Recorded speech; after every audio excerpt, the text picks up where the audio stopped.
सबसे अहम बात, वो तिरंगा जो आपके हाथों में लहरा रहा है, इसकी बहुत जी जान से मैं और आप इज्जत करना चाहिए। मेरे मुल्क का निशान है ये, इसकी अहमियत करनी चाहिए, इसकी इज्जत करनी चाहिए, अपने सीनों से लगाकर रखनी चाहिए। मुल्क से मोहब्बत का सबूत है ये।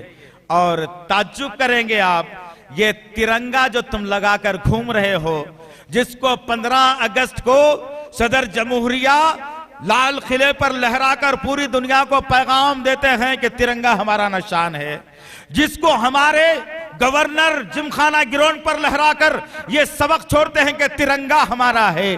हम हर गली कूंचे में तिरंगा को लहराकर फख्र करते हैं, ये तिरंगा हमारा है। मुस्लिम भी ये तिरंगा लहराता है, गैर मुस्लिम भी तिरंगा लहराता है। जरा बताओ गैर मुस्लिम भाइयों को जाकर के, ये गेरू का कलर, ये व्हाइट कलर, ये हरा कलर, ये बीच में चक्कर डालकर ये तिरंगे को किसने सजाया था? किस मजहब के आदमी ने सजाया था? कौन से आदमी को मजहब से या मुल्क से मोहब्बत थी जो तिरंगा बनाकर इतनी शान से आज तो निकलिस रोड पर हमारा तिरंगा 24 घंटे लहरा रहा है? अल्हम्दुलिल्लाह। ये तिरंगा किसने बनाया दोस्त? जब हम पूछते हैं हमारे साथियों से तो मुंह लटकाते हैं लोग, हमें नहीं मालूम।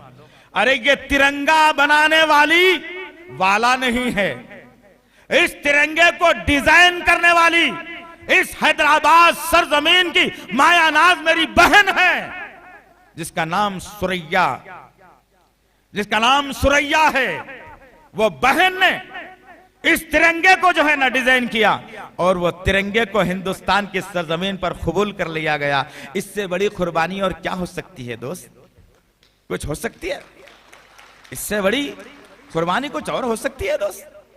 जो तिरंगे हम पर फख्र करते हैं, पूरी दुनिया में हम एक खूबसूरती की नजर से हमारे तिरंगे को देखते हैं। जिस मुल्क में हम जाते हैं वहां हिंदुस्तानी मिलते हैं तो उनके घर में तिरंगा जब हम देखते हैं तो हमें खुशी महसूस हो जाती है। जिस इलाके में हम जाते हैं वहां पर जिसके घर में तिरंगा दिखता है वहां पर हमें खुशी महसूस होती है कि चलो हमारे मुल्क का आदमी यहां पर भी मौजूद है।